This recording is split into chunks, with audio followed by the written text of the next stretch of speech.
Bismillahi, assalamualaikum warahmatullahi wabarakatuh. Innal hamdalillah nasta'inuhu wa nastaghfiruh wa na'udzu billahi min syururi anfusina wa min sayyiati a'malina. May yahdihillahu fala mudhillalah wa may yudhlil fala hadiyalah. Alhamdulillah, saya bisa berjumpa kembali bersama ikhwanul muslimin muslimat dimanapun berada dalam video yang keempat ini, untuk selanjutnya kita membahas tentang beberapa hal kaitan dengan politik dan pemilu. Sebagaimana sudah saya katakan di awal bahwa politik demokrasi sesungguhnya adalah perang, setara dan sebanding dengan perangnya Rasulullah bersama para sahabatnya ketika di Madinah. Karena dua-duanya, baik politik demokrasi maupun perang fisik, ujungnya menghasilkan kepemimpinan. Kemudian dalam peperangan ini sekarang malah sudah tambah banyak macamnya. Ada istilah perang cyber, ada istilah perang proksi, ada istilah perang asimetrik. Ini semuanya adalah perang untuk satu sama lain berkuasa, maka ujungnya tetap pada kekuasaan dan kepemimpinan. Kemudian karena ini namanya perang, maka beda dengan apa yang disebut pesta. Jadi kalau ada yang mengatakan pemilu itu adalah pesta demokrasi, ini adalah jebakan, bahwa sesungguhnya ini perang, hanya perangnya untuk memperebutkan perolehan suara terbanyak. Buktinya bahwa ini bukan pesta, kita lihat bagaimana di dalamnya terjadi kecurangan, tipuan, keculasan, dan lain sebagainya, yang justru semuanya menabrak perundang-undangan yang ada. Kalau pesta mestinya mulus, tidak ada istilah kecurangan, tidak ada istilah keculasan dan lain-lain. Tetapi karena ini memang perang untuk memenangkan kekuasaan, walaupun disebut demokrasi, disebut politik, tapi kita lihat dengan hadirnya kecurangan, keculasan, kekotoran, dan lain-lain, maka kita sekali lagi katakan bahwa sesungguhnya ini adalah perang politik, perang untuk memperebutkan perolehan suara terbanyak. Dalam perang seperti ini memang bukan terdengar senjata atau peluru berdentuman, tetapi justru yang paling banyak pada peperangan demokrasi seperti ini adalah berperang diplomasi.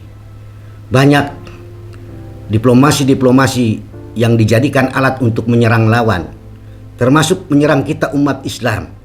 Sampai diantaranya ada yang mengatakan bahwa urusan politik bukan urusan agama, bukan urusan Islam. Politik dan agama berbeda. Ini adalah sebuah perangkap diplomasi dalam perang politik. Bagi umat Islam jangan sampai terjebak, sama-sama malah ikut-ikutan mengatakan dan mendukung. Ini kan bukan urusan agama, ini urusan politik. Politik tidak ada hubungannya dengan agama. Ini luar biasa perangkap yang dimainkan supaya umat Islam menjadi diam, menjadi tidak peduli. Padahal kita tahu di dalam syariat Islam bahwa tidak ada satu perbuatan sekecil biji sawi, sekecil apapun, yang keluar, yang luput dari ajaran syariat Islam. Karena semuanya itu akan berakibat dalam kehidupan akhirat. Apa perbuatan sekecil itu menjadi pahala, atau apakah perbuatan itu menjadi siksa? Dalam Al-Quran dikatakan, wa faman ya'mal mithqala dzarratin khairan yarah wa may ya'mal mithqala dzarratin syarran yarah. Jelas-jelas perbuatan sekecil kebaikan apapun akan ditemukan nanti di akhirat hasilnya, dan perbuatan sekecil apapun kejahatan pasti juga akan ketemu hasilnya. Nah, ini masalah memilih pemimpin. Dalam perang politik demokrasi ini kita memilih seorang pemimpin negara yang pasti dengan kekuasaannya, dengan kepemimpinannya akan menjadi pemotor perubahan bagi bangsanya. Oleh karena itu ini bukan hal kecil. Urusan politik demokrasi pemilihan bukan urusan kecil. Jangan kalah sama ibu-ibu milih pindang dong. Ibu aja milih-milih pindang yang sudah kelihatan semuanya bagus, masih aja dipilih-pilih. Lah ini memilih pemimpin negara, untuk 5 tahun ke depan, malah tidak peduli, malah tidak memperhatikan. Saya pikir ini bagi umat Islam menjadi penting. Yang ingin saya tegaskan sekali pertama, urusan politik ini adalah urusan agama. Jangan sampai ada yang terjebak untuk mengatakan bahwa urusan politik bukan urusan agama. Inilah paham sekularisme yang dijadikan diksi-diksi untuk memperangkap kita umat Islam. Ada hal lain berkata umat Islam tidak usahlah berpolitik. Mengapa? Karena politik itu kotor, politik itu licik, politik itu curang. Dengan diksi seperti ini, dia ingin mengatakan umat Islam sudahlah, sholat saja, di masjid saja, wirid saja, dzikir saja, tidak usah ikut-ikutan dalam politik, karena politik itu kotor, politik itu curang, politik itu culas. Jelas, ini sekali lagi, lawan-lawan umat Islam menginginkan supaya umat Islam diam, tidak aktif, tidak peduli, sehingga dengan mulus mereka menjadi pemenang. Tidak, kalau memang mereka mau kotor, kotor-kotorlah sendiri. Kalau mereka mau licik, liciklah sendiri.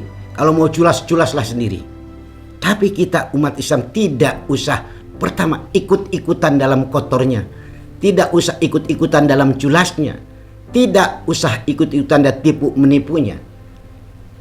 Tapi umat Islam terus istiqomah dalam jalan yang lurus sesuai peraturan perundangan yang ada. Bukan berarti kita harus membiarkan kecurangan mereka, keculasan mereka, kelicikan mereka. Kita lawan semua itu. Kita lawan semua itu untuk supaya kita tetap bisa mengatasi kecurangan, mengatasi permainan lawan yang tipu-tipuan seperti itu. Kemudian ada lagi yang mengatakan, ini diksi-diksi diplomasi politik, bahwa kalau tidak main duit, tidak curang, tidak culas, dipastikan pasti kalah. Ini juga satu hal yang keliru menurut saya dalam pandangan Islam. Mengapa demikian? Taruh sekarang ada 3 pasangan calon presiden, Pak Anies Baswedan dan Pak Muhaimin Iskandar nomor 1, yang terkenal dengan Wakanda Nomor Indonesia Forever. Ada juga pasangan paslon nomor 2, paslon nomor 3. Kita bayangkan kalau tiga-tiganya semua bermain licik, semua bermain curang, semua bermain culas, semuanya mengeluarkan duit. Saya bertanya, apakah ketiga-tiganya akan menjadi presiden? Jawabannya jelas tidak. Yang akan menang jadi presiden tetap hanya satu. Walaupun mereka sama curangnya, sama culasnya, sama liciknya, sama uangnya. Yang akan jadi presiden hanya tetap satu. Dan itu sudah ada dalam qadha Allah Subhanahu wa Ta'ala untuk ditakdirkan pada waktunya. Dengan demikian tidak perlu kita ikut-ikutan kecil hati, pesimis karena punya calon pilihan yang hanya modal dengkul, sebut begitu. Jangan pesimis, jangan kecil hati. Dan ini terbukti. Sekarang saja sudah lihat, sudah kita saksikan bagaimana euforianya kepada calon bermodal dengkul itu. Sambutan masyarakat sebegitu hebat dari mana-mana. Mereka tanpa dibayar, mereka tanpa nasi bungkus, datang ramai-ramai sehingga betul-betul euforia penyambutan ini menjadi kepanikan bagi lawan-lawannya. Malah terbalik, justru yang memakai duit, yang culas, yang curang, yang licik tidak mendapatkan sambutan, kecuali mungkin mereka-mereka terbatas, yang mungkin mereka karena fanatisme, karena pragmatisme, dan lain-lain. Jadi jangan kecil hati bagi capres-cawapres, bagi umat Islam untuk terus kita tetap dalam ajaran syariat Islam, bermain politik secara bersih, bermain politik secara jujur. Tidak perlu kita ikut-ikutan, apalagi mendukung para calon capres yang justru melakukan kelicikan, kecurangan, dan lain-lainnya di dalam pemilu ini. Hadirin yang berbahagia, siapa yang ditentukan Allah sudah ada dalam qadha-Nya, tinggal mentakdirkannya pada waktunya. Jadi presiden 2024 sampai 2029 nanti, yakinlah sudah ada dalam qada Allah Subhanahu wa taala. Kenapa tidak diceritakan sekarang, dari mulai sekarang saja? Kenapa Allah tidak memberikan kabar langsung, memberitakan bahwa Pak Anies Baswedan dan Pak Muhaimin ditetapkan jadi presiden Indonesia 2004-2009 misalnya? Inilah yang harus kita pahami, bahwa cerita hasil adalah cerita milik Allah, bukan milik yang culas, bukan milik yang curang, bukan milik yang banyak duit. Seperti logika tadi, tidak mungkin tiga-tiganya jadi, hanya satu yang jadi. Inilah kehendak Allah, tapi sengaja dirahasiakan. Untuk apa? Padahal bocorkan aja ya mestinya sama kita, biar kita tenang bahwa Pak Anies Baswedan misalkan mau menang. Kalau itu yang terjadi, sebenarnya kita kehilangan sesuatu yang paling berharga untuk kita. Karena kita bukan cerita hasil, tapi kita cerita proses yang disebut perjuangan. Kalau sudah dibocorkan oleh Allah siapa pemenangnya dan kita menjadi diam, kita tidak dapat pahala apa-apa dari perjuangan ini. Justru proses perjuangan ini yang termahal buat kita. Maka semuanya harus semangat, bersungguh-sungguh. Bukan hanya untuk pemenangan presidennya, tapi kita ingin menggapai pahala Allah Subhanahu wa taala, bahwa kita berjuang semaksimal mungkin dengan segala kemampuan, jiwa dan raga sampai apalagi harta, supaya keinginan kita dengan melalui pemilihan presiden ini, izzatul Islam wal muslimin, kejayaan bangsa, kejayaan negara tercapai biidznillah. Nah, kemudian saya ingatkan juga, jangan ada orang yang merasa bangga, baik itu perorangan atau komunitas atau organisasi, bersembunyi di balik kata yang mentereng bernama independen. Kadang aneh saya juga, kok orang merasa bangga ya? Mungkin merasa pinter dirinya kalau sudah menyebut diri sebagai independen. Artinya tengah, tidak berpihak ke situ, tidak berpihak ke sana. Ini justru kalau kita kembali ke Al-Quran, kitab suci kita, sesungguhnya ada dua kata yang bermakna independen di dalam Al-Quran. Hendaknya diketahui ini. Satu, lafaz syirik, musyrik, itu independen. Karena syirik dan si musyrik itu, dia kesana yes, kesini yes. Menyembah Allah oke, menyembah berhala oke. Ini namanya syirik. Posisinya di tengah, independen. Ada yang kedua, posisinya kesana tidak, kesini tidak. Dalam Al-Quran disebut mudabdab. Dan mudabdab adalah bagian atau turunan atau golongan dari kaum munafikin. Kaum munafikin yang kita tahu mendapat ancaman fiddarkil asfali minan nar, akan dicampakkan ke dasar neraka. Ini Al-Quran yang harus kita yakini, yang harus kita percayai. Jangan mang-mang lagi dengan Al-Quran, semuanya sudah lengkap. Independen, kesini tidak, kesana tidak. Maksudnya apa? Biar kesana baik, kesini baik. Tolong bedakan antara perjuangan dan pergaulan, antara jihad dan muamalah. Ini berbeda. Dalam perjuangan, kalau tidak kawan adalah lawan. Sekali lagi, doktrin perjuangan adalah kalau bukan kawan maka dia adalah lawan. Doktrin pergaulan lain lagi. 1001 kawan masih kurang. Memiliki satu musuh terlalu banyak. Manfaatkan beberapa hari ini dalam arena perjuangan. Gak apa-apa, kita harus berlawanan dengan lawan-lawan kita. Itu keharusan. Tidak usah mencari jalan tengah supaya kesana enak, kesini enak, supaya kesana baik, kesini baik. Ini namanya musyrik di dalam Al-Quran. Ini namanya mudabdab di dalam Al-Quran. Posisi independen sama sekali tidak baik dalam perjuangan, lain hanya dalam pergaulan. Untuk itu, kita juga jangan kecil hati, misalkan mendukung atau kita bersimpati atau kita akan memilih calon yang tidak berduit. Tidak berarti kalau tidak punya duit kalah. Bahkan di dalam Al-Quran dikatakan, lau anfaqta ma fil ardi jami'a ma allafta baina qulubihim walakinna Allah allafa bainahum.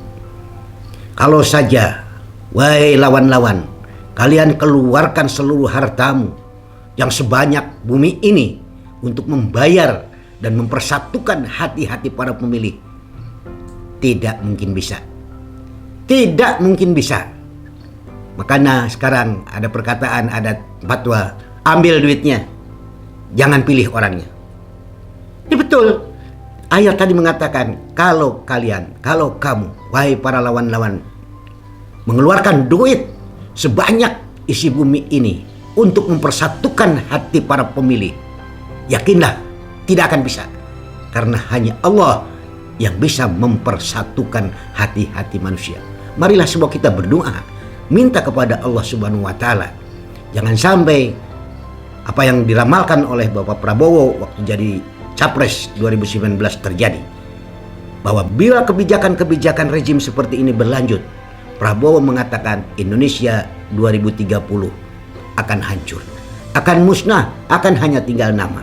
Sayang disayang, justru hari ini kita lihat Bapak Prabowo di 2024 malah beritikan, malah berniat memasang visi misi untuk melanjutkan rezim kebijakan-kebijakan rezim hari ini. Artinya berarti kita akan hancur. Maka oleh karena itu pandai-pandailah kita memilih siapa capres yang akan berjuang li zatil Islam wal muslimin, berjuang untuk pembangunan bangsa dan negara sehingga berkemajuan ke depan.